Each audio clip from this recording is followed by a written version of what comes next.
Et je serai donc, voilà, c'est un enregistrement. Je suis, Jessie Rignanez et je serai accompagnée de mes, collègues, Sylvie Delval et Lydie Pividor pour vous présenter ce webinaire donc à destination des parents ayant un enfant en classe de terminale qui a déjà ou qui aura en 2024 la majorité.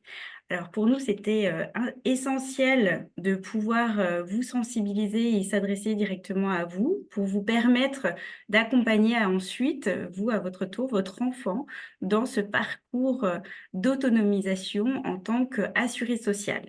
Donc, on va voir avec vous, justement, je vais vous partager mon support.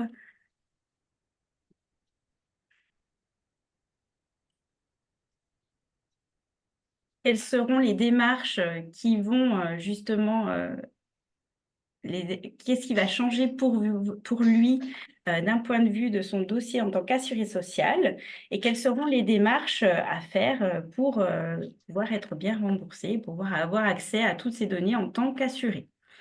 Donc, au programme, on va vous proposer tout d'abord de vous expliquer l'assurance maladie à partir de 18 ans, puisque ça sera, vous le verrez, assez transparent pour vous.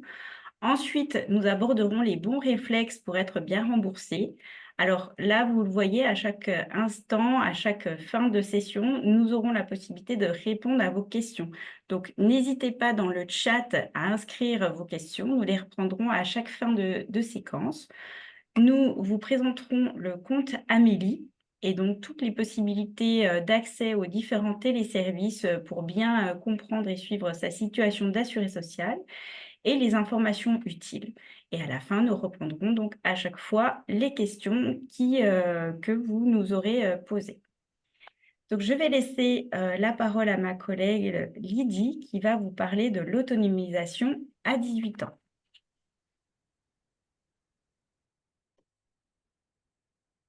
Alors, à 18 ans, votre enfant va être autonome au niveau de l'assurance maladie. Donc, qu'est-ce que ça veut dire? Ça veut dire qu'il ne sera plus rattaché à votre dossier, mais il aura son propre dossier personnel et ses remboursements seront directement effectués sur son compte, donc sous son propre numéro de sécurité sociale. Donc, nous vous avons informé avant ses 18 ans, un mois avant son anniversaire, vous avez dû recevoir un mail vous en informant. Ensuite, à 18 ans et un mois, on renvoie un courrier postal vous présentant cette nouvelle situation et on fait une relance à partir de 3 mois pour ceux qui n'auraient pas activé le compte Amélie. Donc, pour le changement, c'est automatique, donc vous n'avez rien à faire. Donc, le dossier passe de votre couvert à son dossier personnel. Par contre, si à la rentrée prochaine, votre enfant est amené à être apprenti, alternant ou salarié, dans ces cas-là, il faudra qu'il nous adresse une copie de son contrat d'apprentissage ou de son contrat de travail et toujours son RIB personnel qu'il peut également l'enregistrer sous son compte Amélie.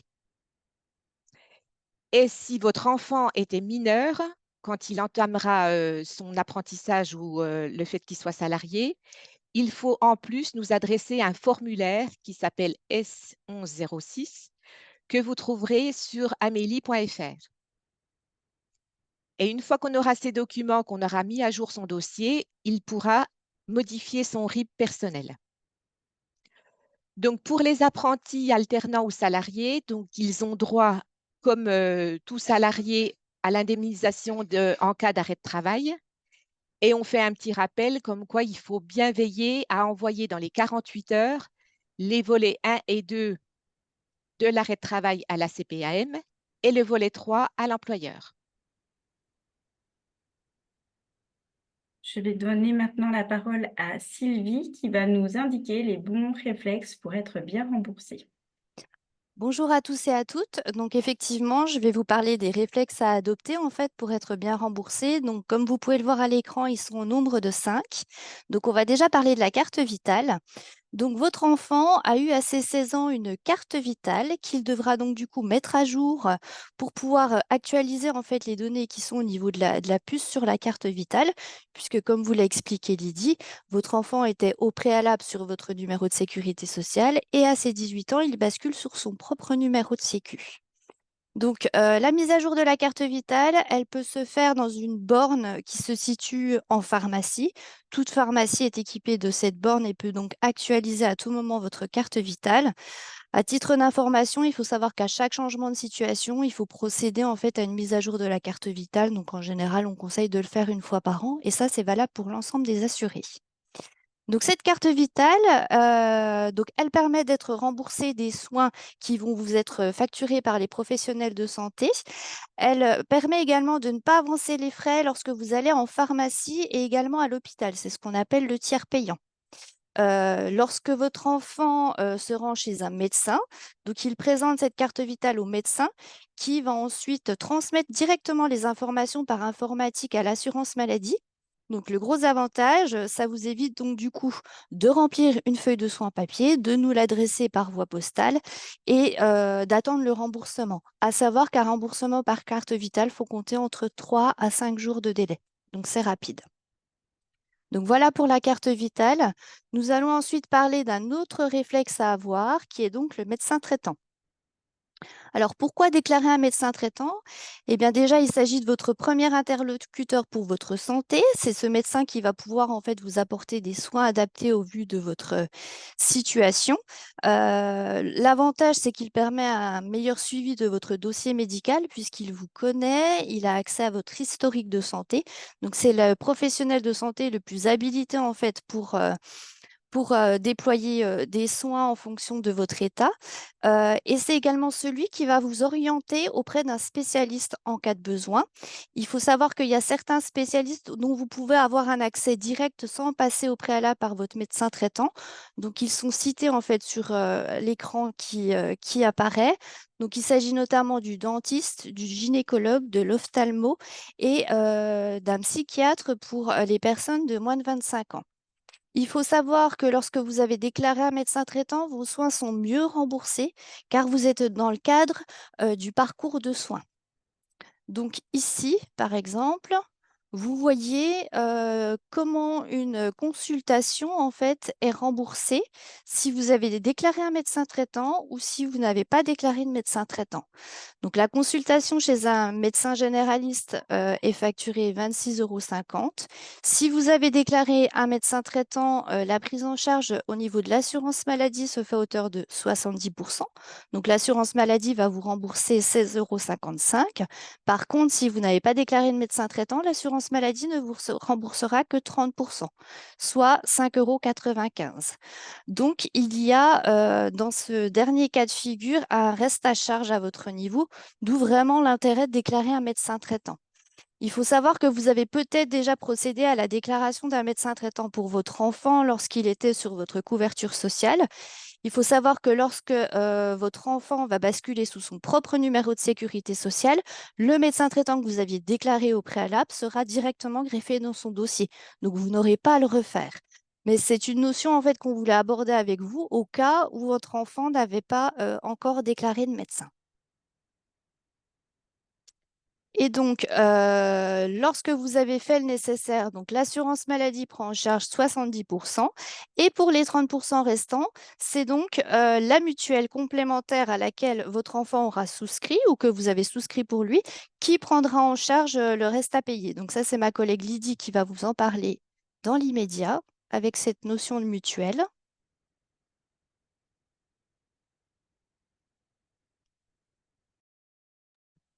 La mutuelle complémentaire, à quoi elle sert? Donc, elle prend en charge, comme l'assurance maladie ne prend pas en charge la totalité des frais, comme on vient de le voir, elle prend en charge qu'à 70%.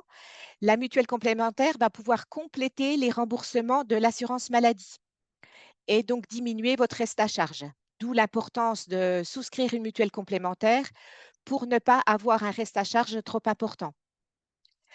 Donc, comme au niveau du médecin traitant, la mutuelle complémentaire, si vous avez déjà une mutuelle d'enregistrée dans votre dossier, elle va être reprise dans le dossier de votre enfant. Donc, à la rentrée, par contre, si votre enfant doit changer de mutuelle, il faudra adresser à sa mutuelle complémentaire une attestation de droit que vous pouvez télécharger depuis le compte Amélie. Donc, renseignez-vous à la rentrée quand même auprès de votre mutuelle pour savoir si elle prend toujours en charge votre enfant dans le cadre de ses études supérieures. Et au niveau de la mutuelle complémentaire, sachez que pour les personnes à faible revenu, il existe la complémentaire santé solidaire qui était connue auparavant sous le nom de CMU. Donc maintenant ça s'appelle C2S. Donc, votre enfant peut en bénéficier et il faut savoir que la demande, elle se fait pour le foyer en entier, donc pour toute la famille, et elle dépend des ressources du foyer. Un simulateur est à votre disposition sur le site amélie.fr. Vous saisissez toutes vos informations et vous savez tout de suite si vous êtes éligible ou pas à la C2S. Donc, la complémentaire santé solidaire, elle est gratuite ou payante. Donc, ça va être en fonction des ressources du foyer. Donc, on vous a donné des exemples par rapport aux différents plafonds. Donc, vous avez les exemples de plafonds de 1 à plus de 4 personnes. Et selon les plafonds, elle va être gratuite ou payante. Donc, la participation forfaitaire, elle va se faire par rapport à l'âge de l'assuré. Donc, il faut savoir que maximum, c'est 1 euro par jour et par personne. Et pour les enfants, pour les jeunes de moins de 30 ans, c'est 8 euros par mois. Donc, il faut avoir le réflexe de savoir si vous avez bien droit à cette C2S.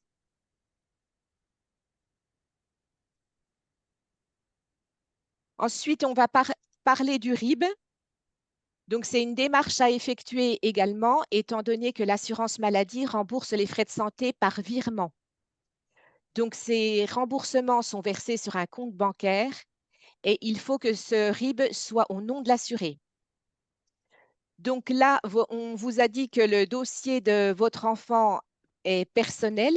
On reprend toute l'antériorité qui était sous votre dossier et donc il a le RIB du parent pour l'instant. Donc la démarche à faire est de changer le RIB et mettre les coordonnées bancaires de l'enfant qu'il pourra faire directement depuis son compte Amélie.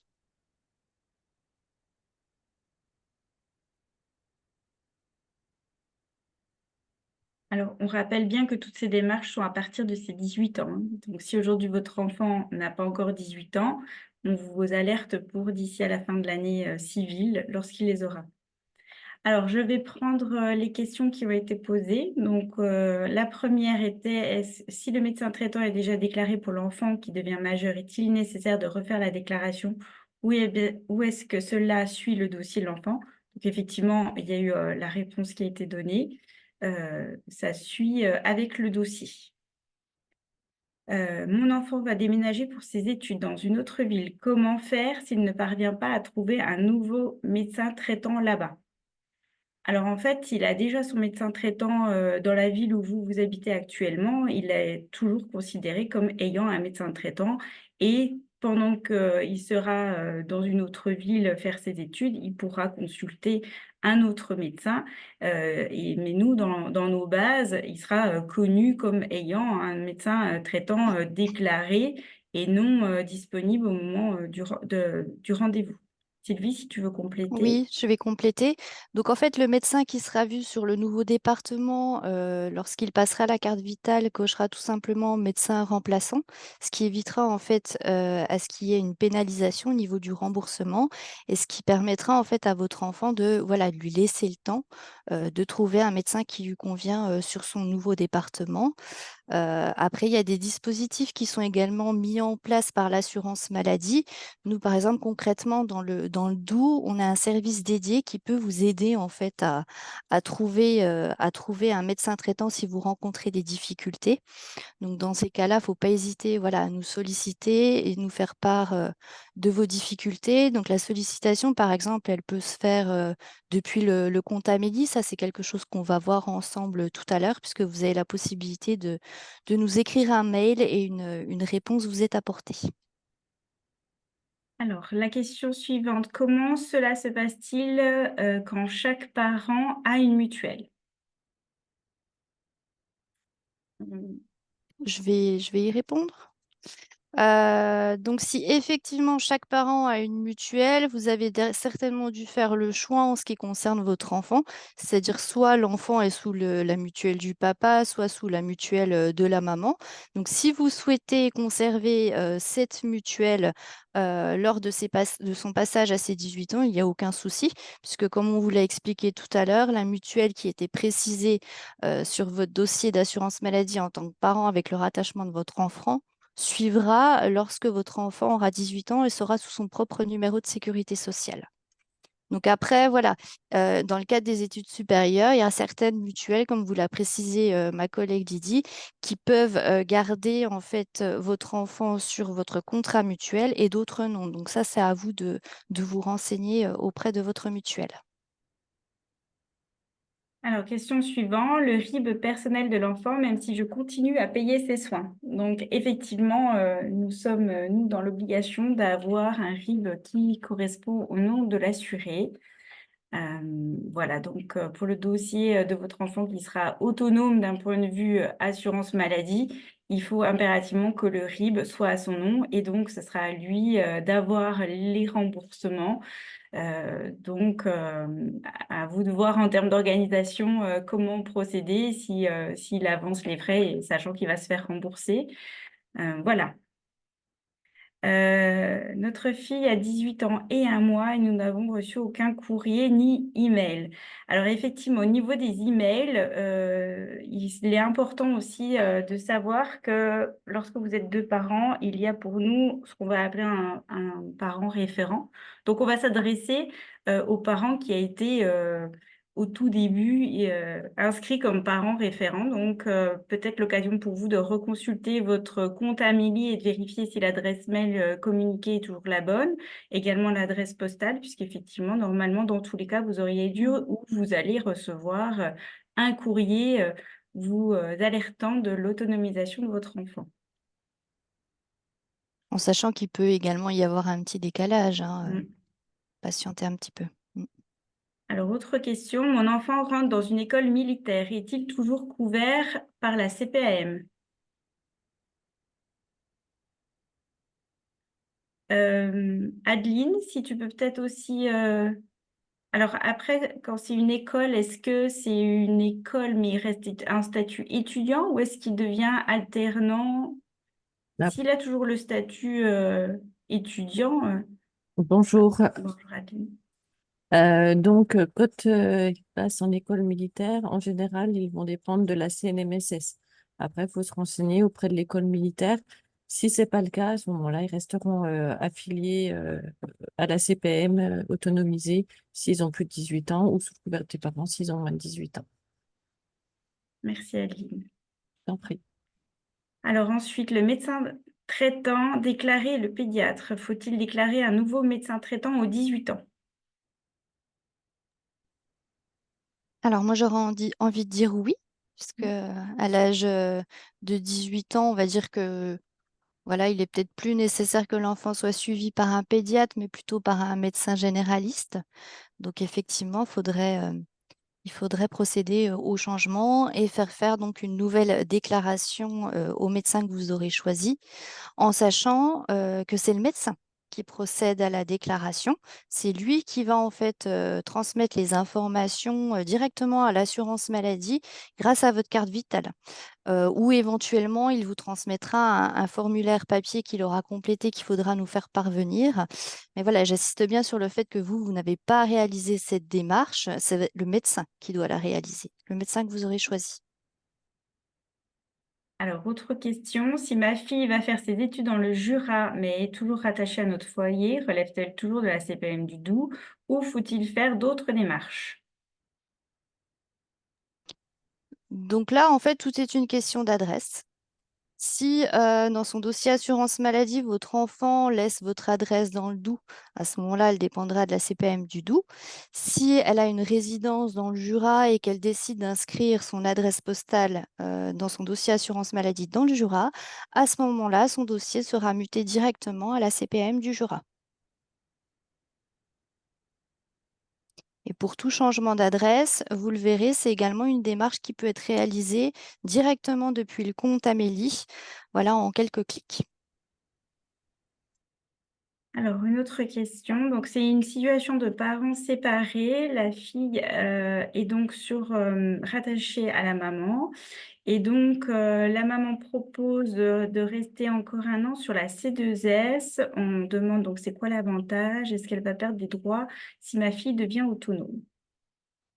Donc l'avantage, on vous l'a précisé tout à l'heure, mais Lydie, je vais te laisser reprendre la main. C'était peut-être juste dire, en fait, elle devient autonome d'un point de vue de l'assurance maladie et c'est une différence de l'autonomie fiscale. Donc voilà, en termes de déclaration fiscale, ça n'a pas d'impact. Oui, même si elle est autonome au niveau de son dossier, donc la mutuelle est reprise qu'elle avait avant, donc même la complémentaire santé solidaire est reprise au niveau de son dossier. Donc elle bénéficiera toujours de la C2S comme elle est prise par le foyer fiscal. Alors, ensuite, si chaque parent conserve sa mutuelle pour son enfant majeur, à quelle mutuelle est demandé le remboursement complémentaire?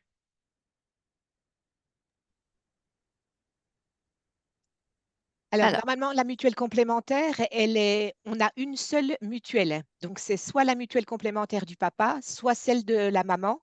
Mais en tout cas, il faut faire un choix. Un assuré ne peut pas avoir deux mutuelles complémentaires. Mais dans tous les cas, le remboursement se fera une seule fois. Alors, si je peux apporter simplement Oui. une précision par rapport à l'autonomisation, on autonomise l'enfant à partir du dossier sous lequel l'enfant est affilié principalement. Il peut avoir une affiliation principale sur un parent et secondaire sur l'autre. Il ne peut pas avoir d'affiliation prioritaire sur les deux parents. Donc, on va vraiment autonomiser à partir du parent principal. Donc, c'est cette mutuelle-là qui sera reprise lors de l'autonomisation. Voilà, c'était la notion de parent référent que j'ai indiqué tout à Voilà. l'heure. Mm. Autre question, quand l'enfant est en ALD, cela se passe-t-il une fois majeur? L'ALD suit aussi le dossier sans que nous ayons de démarche à faire ou à refaire. oui, bah, c'est comme le principe du médecin traitant, en fait, qui est repris dans le dossier de votre enfant.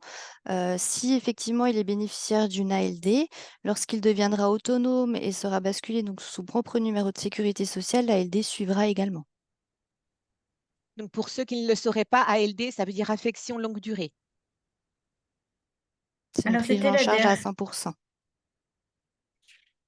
C'était donc la dernière question pour cette partie et maintenant nous allons justement vous présenter le compte Amélie qui va être pour vous et votre enfant un outil indispensable pour pouvoir vérifier toutes ces données, tous ces éléments qu'on vient de vous apporter en question-réponse. Vous allez voir qu'avec le compte Amélie, vous allez avoir un certain nombre de réponses. Ah, j'ai peut-être encore une dernière question qui vient d'arriver. Si les parents et l'enfant dépendent actuellement du régime local Alsace-Lorraine et que l'enfant part faire ses études en Bourgogne-Franche-Comté avec un logement, parents restent en Alsace, l'enfant doit-elle déclarer son adresse en Franche-Comté et basculer au régime général ou peut-elle rester avec l'adresse des parents? Donc c'est effectivement la même situation que évoquée tout à l'heure avec l'étudiante qui partirait dans le Jura. Vous pouvez tout à fait garder l'adresse en Alsace-Lorraine. Et de continuer à bénéficier du régime local. Voilà. Donc Sylvie, je te laisse Oui. la présentation du compte Amélie. Donc effectivement, on va aborder le compte Amélie ensemble, même si vous avez pu remarquer, C'est une thématique qu'on vous a déjà énoncée depuis le début de ce webinaire. Donc, le compte Amélie, c'est un outil en fait qui vous permet un espace en ligne personnel et sécurisé qui vous permet d'avoir accès à votre dossier assurance maladie et de pouvoir réaliser un certain nombre de démarches en toute simplicité. Il faut savoir que ce compte Amélie, donc il est personnel puisque il fonctionne avec le numéro de sécurité sociale et il est sécurisé puisque un mot de passe vous est transmis pour pouvoir créer votre compte. Alors, il faut savoir que votre enfant aura la possibilité de créer lui-même son compte Amélie en toute autonomie, en fait, depuis son smartphone ou son ordinateur.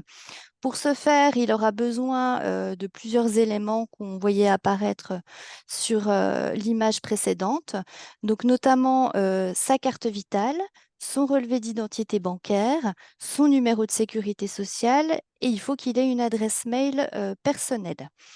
Donc, on va vous présenter une vidéo. Donc, en fait, c'est un tuto qui vous explique comment créer en fait son compte Amélie depuis un ordinateur, en sachant que vous pouvez également le faire directement depuis le smartphone. Donc, on vous laisse visionner la vidéo et on revient après.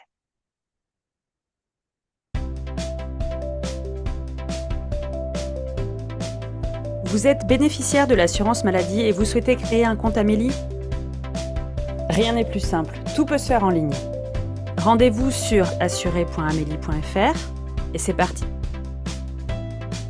Commencez par saisir votre nom, pour les femmes, les noms de jeunes filles sont reconnus, votre numéro de sécurité sociale, il est inscrit sur votre carte vitale, ainsi que votre date de naissance et votre code postal. Continuez, votre RIB est alors présenté. Complétez ces 7 derniers caractères. Même opération avec la carte vitale, saisissez les derniers chiffres de son numéro de série. Vous trouverez ce numéro sur la tranche à côté de la photo, ou si elle n'en possède pas, au verso de la carte. Si votre RIB ou votre carte ne sont pas reconnus, rendez-vous en accueil. Lorsque votre carte vitale et votre RIB sont bien reconnus, acceptez les conditions générales d'utilisation et choisissez un mot de passe respectant les consignes indiquées sur la page. Avant-dernière étape, renseignez votre adresse mail. Celle-ci doit être personnelle. Vous devez y avoir accès facilement, car l'assurance maladie vous enverra systématiquement un email lorsque des documents seront disponibles sur votre compte. Saisissez également votre téléphone portable et choisissez de quelle manière vous souhaitez être contacté. Pour finir, vous n'avez plus qu'à valider votre compte en cliquant sur le lien que vous venez de recevoir par mail. Attention, vous avez 7 jours pour cela, sinon vous devrez recommencer toute l'opération. Et rappelez-vous qu'à tout moment, vous pouvez demander l'aide d'un compagnon, Amélibot. Posez-lui une question et il vous répondra. À très bientôt sur votre compte Amélie. Donc, vous voyez, la création du compte Amélie est très simple à réaliser en quelques clics, en 2 minutes. Je vais juste insister sur le fait qu'il est très important, en fait, une fois que le compte a été créé, d'aller en fait sur la boîte mail personnelle pour valider l'adresse mail qui a été enregistrée. Donc, vous allez tout simplement recevoir un mail de confirmation sur votre boîte personnelle avec un lien. Donc, comme vous l'avez vu dans la vidéo, ce lien est valable 7 jours. Il est vraiment important de le cliquer pour que l'email soit effectif et bien enregistré dans le dossier et que vous puissiez en fait utiliser votre compte Amélie. Donc, comme je vous l'ai déjà précisé tout à l'heure, cette création de compte peut également être réalisée depuis un téléphone portable. Et donc, le RIB est nécessaire. Donc, soit c'est encore le RIB du parent qui est enregistré dans le dossier, auquel cas l'enfant devra donc avoir le RIB du parent pour créer le compte, soit il nous a déjà fait parvenir son propre RIB personnel et auquel cas il devra donc avoir son RIB personnel avec lui pour pouvoir créer le compte. Donc, le compte Amélie vous permet de réaliser un certain nombre de démarches. Donc là, la liste qui apparaît sur l'écran n'est pas exhaustive puisqu'il en existe plein d'autres. Là, on a voulu vous présenter les démarches qui, dans un premier temps, seront les plus utilisées par vos enfants. Donc, la première est la consultation des remboursements. Au jour le jour, votre enfant pourra avoir accès au remboursement de soins réalisés par l'assurance maladie. Il faut savoir que le gros avantage également, c'est que vous avez un historique sur 24 mois qui apparaît sur le compte Amélie. Donc, si vous avez besoin de retrouver un remboursement antérieur, vous aurez la possibilité de procéder à la recherche directement depuis le compte Amélie. Autre démarche qui peut être réalisée, eh bien, c'est de pouvoir télécharger une attestation de droit. Ça, c'est une notion qu'on vous a abordée tout à l'heure lorsqu'on vous a parlé de la mutuelle. Peut-être que la nouvelle mutuelle dont va bénéficier votre enfant si vous décidez de changer de mutuelle va vous réclamer une attestation de droit. Donc, on va également vous diffuser une vidéo qui va vous expliquer comment télécharger une attestation de droit depuis votre compte Amélie.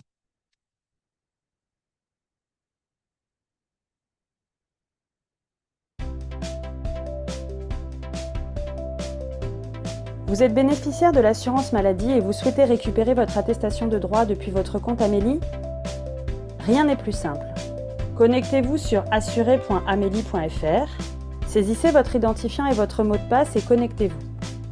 Pour rappel, votre identifiant est inscrit sur votre carte vitale.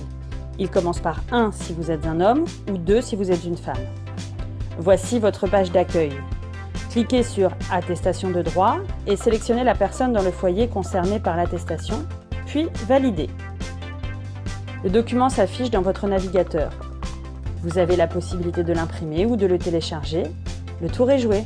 N'hésitez pas à noter la qualité de la démarche. Pour télécharger l'attestation via votre smartphone, votre tablette, la démarche est la même. Ouvrez votre application Amélie, sélectionnez votre compte sur l'application, puis un mode d'authentification, soit par empreinte digitale, si vous l'avez configuré, soit par un mot de passe. Saisissez-le et connectez-vous. Accédez ensuite à l'onglet « Mes documents », puis dans la foulée à « Attestation de droit ». Choisissez la personne du foyer concernée par l'attestation. L'attestation s'affiche alors. Vous avez la possibilité de l'envoyer par mail, de l'imprimer ou de la télécharger sur votre téléphone en PDF. Le tour est joué.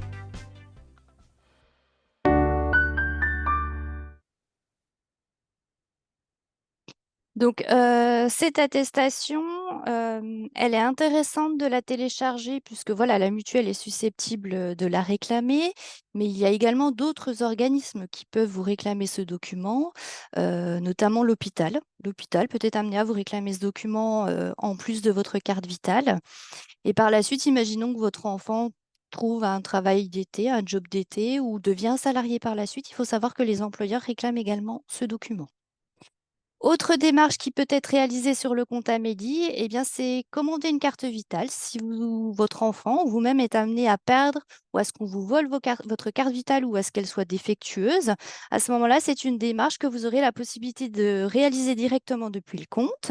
Donc, vous allez donc pouvoir déclarer la perte, le vol ou le dysfonctionnement de votre carte vitale.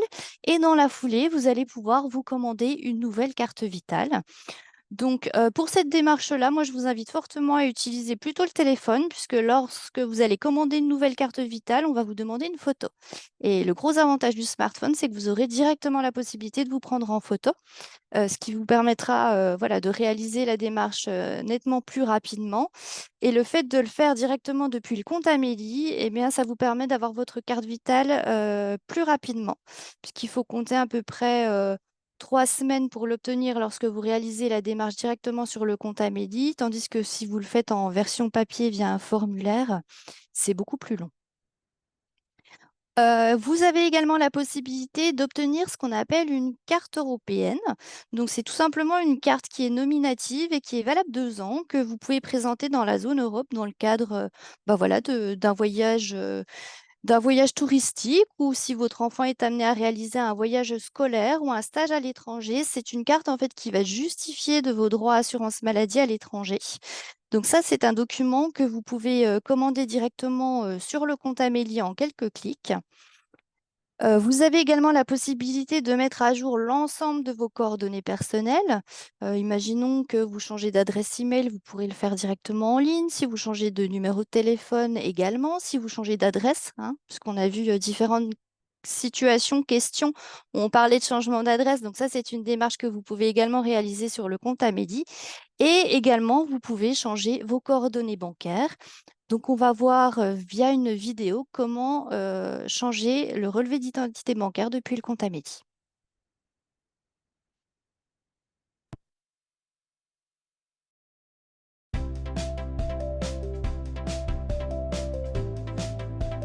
Vous venez de changer de coordonnées bancaires? Mettez-les à jour sur votre compte Amélie en quelques clics. Commencez par vous rendre sur assuré.amélie.fr. Saisissez votre identifiant et votre mot de passe et connectez-vous. Pour rappel, votre identifiant est inscrit sur votre carte vitale. Il commence par 1 si vous êtes un homme ou 2 si vous êtes une femme. Voici votre page d'accueil. Depuis l'onglet Mes démarches, sélectionnez la rubrique Modifier mes coordonnées bancaires. Attention, vous aurez besoin de 3 éléments sous la main. Votre RIB, votre carte vitale et un accès à votre email personnel. C'est parti. Renseignez les noms et prénoms du ou des titulaires du compte. Puis, saisissez les numéros du nouveau RIB. Seconde étape, saisissez votre numéro de carte vitale. En l'absence de photo, il se situe au dos de la carte en haut à gauche. Lorsqu'il y a une photo, il est situé juste à droite de celle-ci. Saisissez enfin le code de sécurité qui vous a été envoyé sur votre mail personnel. Si vous ne l'avez pas reçu, pensez à vérifier vos messages indésirables. L'opération est quasiment terminée. Vérifiez les informations que vous avez saisies et éventuellement corrigez-les si vous constatez une erreur. C'est fini.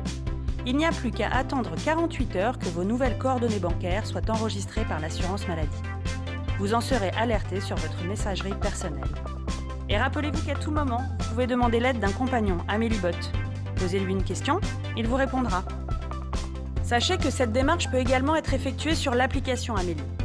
Pour cela, sélectionnez votre compte sur l'application, puis un mode d'authentification, soit par empreinte digitale si vous l'avez configuré, soit par un mot de passe. Saisissez-le et connectez-vous. Accédez à l'onglet Mes informations, puis dans la foulée à Coordonnées bancaires. Comme précédemment, renseignez le ou les titulaires du compte, ainsi que le nouveau numéro du RIB. Récupérez le code de sécurité envoyé par mail et saisissez votre numéro de carte vitale. Vérifiez les informations saisies et votre demande a bien été prise en compte. D'ici 48 heures, votre nouveau RIB aura été enregistré par l'assurance maladie. À très bientôt sur Amélie.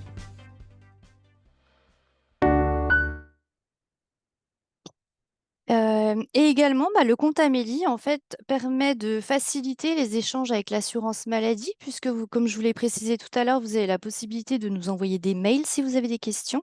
Et donc, une réponse vous sera apportée sous 48 heures. Et vous avez également la possibilité de prendre rendez-vous avec un conseiller de la CPM. Voilà, si vous avez besoin d'un accompagnement pour une difficulté que vous pouvez rencontrer dans votre dossier, vous pouvez prendre rendez-vous directement depuis votre compte Amélie. Donc, ça peut être un rendez-vous physique ou téléphonique.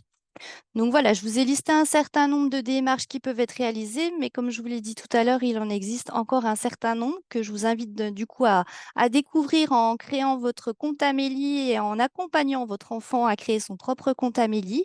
Il faut savoir que donc on vous a présenté 3 tutos. Il en existe également d'autres concernant d'autres démarches.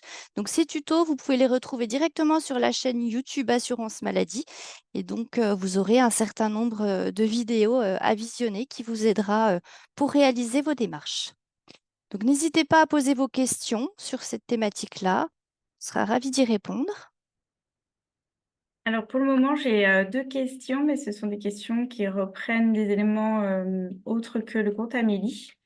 Une question donc dans la situation de parents séparés où donc la maman a la C2S, le papa une mutuelle d'entreprise et le papa demande s'il doit devenir le référent, sachant que sa mutuelle est plus avantageuse lors de la création du compte Amélie de sa fille. Adeline, si tu veux peut-être répondre, mais sachant que là, il y aura peut-être plus de notion de référent, puisque, alors, il y a la question de référent à aujourd'hui si elle est mineure, mais à partir du moment où elle sera majeure, il n'y a plus de notion de référent, puisque c'est son dossier à elle. Effectivement, c'est bien ça. Une fois que le dossier est autonomisé, vous pouvez choisir une ou l'autre des mutuelles. Donc, nous, on aura repris la mutuelle qui était sur le parent référent. Donc, si c'était la C2S, la C2S, si c'était la mutuelle d'entreprise, la mutuelle d'entreprise. Mais une fois que l'enfant est autonomisé, vous pouvez choisir la mutuelle que vous souhaitez faire apparaître sur son dossier. Et si le papa veut dès aujourd'hui changer pour que son enfant bénéficie des avantages de sa mutuelle et qu'elle est encore mineure rattachée à la maman, est-ce qu'il peut faire les démarches pour devenir le référent? Alors, pour devenir le référent, il faut nous faire parvenir un formulaire de demande de rattachement qui s'appelle le S3705 que vous pouvez avoir sur amélie.fr. il faudra bien indiquer que vous souhaitez être destinataire des courriers. Donc, le Voilà, parent donc destinataire des courriers sera le parent référent. c'est le formulaire S3705, c'est disponible sur amélie.fr. Alors, j'ai une question. Est-ce que le fait de créer son propre accès via Amélie a un impact sur l'espace santé de l'enfant actuellement accessible depuis l'espace santé du parent? Donc, en fait, c'est à peu près la même chose. Il est rattaché à vous puisqu'il est encore mineur, mais du moment où il va devenir majeur, il aura son propre compte avec ses propres accès. En sachant que ce sont bien deux outils distincts. On a un outil dédié au compte Amélie et un outil dédié à l'espace santé. Donc, en aucun cas, la création du compte Amélie aura un impact sur l'espace santé. Nous avons une question, enfin, qui est plutôt une information. J'ai reçu le courrier pour ouvrir le compte Amélie de mon fils, mais nous avons un message d'erreur. Le numéro de sécu et le code personnel ne correspondent pas. Alors là, je vais vous inviter, je pense, à prendre un rendez-vous. Ça sera beaucoup plus simple parce que là, on ne va pas pouvoir regarder le dossier de votre enfant. Donc, ça va nous permettre tout de suite après de faire un lien avec justement comment prendre un rendez-vous. Alors, vous l'avez vu depuis le compte Amélie. Là, c'était la dernière question. Effectivement, c'est toutes les situations personnelles qui ont besoin. Là, on ne va pas pouvoir y répondre. Donc, n'hésitez pas à prendre un rendez-vous. Alors, Alors, si je peux juste apporter une précision, le courrier, oui, voilà, à savoir, est-ce que c'est un courrier qui vous invitait à créer le compte ou est-ce que c'est un courrier où il y avait un code c'est les qui deux. vous... C'est le numéro de sécu et le code personnel ne correspondent pas. C'est pour ça que là, de toute manière, on ne va pas pouvoir Mm. y répondre. Oui, en sachant que Donc, le code qui est envoyé n'est valable que 48 heures aussi. Donc là, il y a vraiment effectivement un peut-être. intérêt de prendre rendez-vous. Alors, nous allons terminer avec les informations utiles.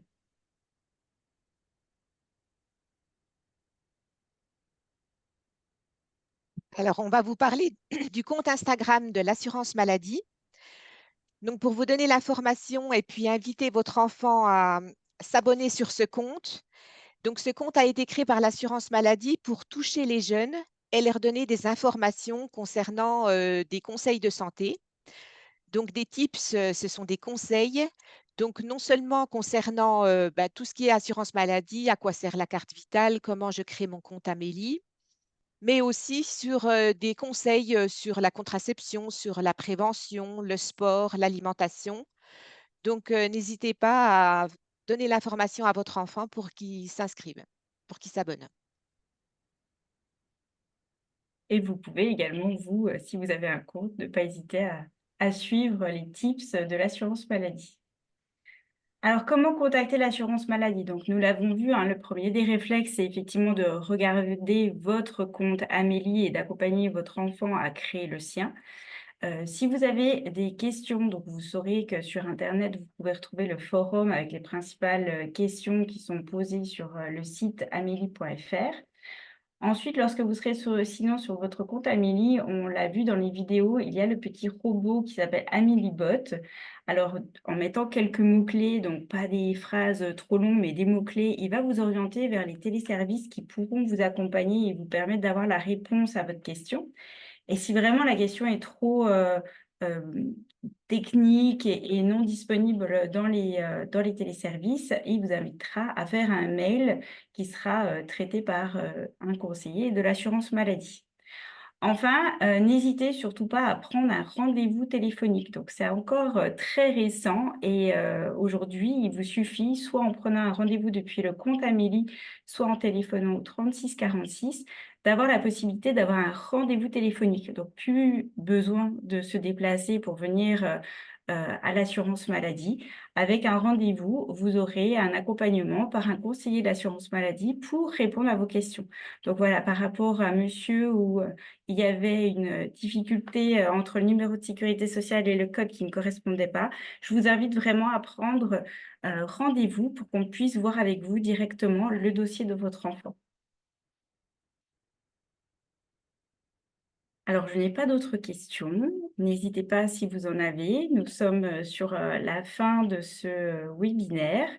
Nous espérons vraiment que ce webinaire vous aura apporté des réponses et en tout cas vous aura permis de mieux comprendre la notion d'autonomisation qui va effectivement permettre à votre enfant à partir de 18 ans d'être un assuré social à part entière et donc effectivement l'inciter à ouvrir son compte Amélie pour lui permettre de l'accompagner dans le système de santé en France et lui permettre d'avoir accès à ses droits pour qu'il puisse de façon régulière prendre soin de sa santé.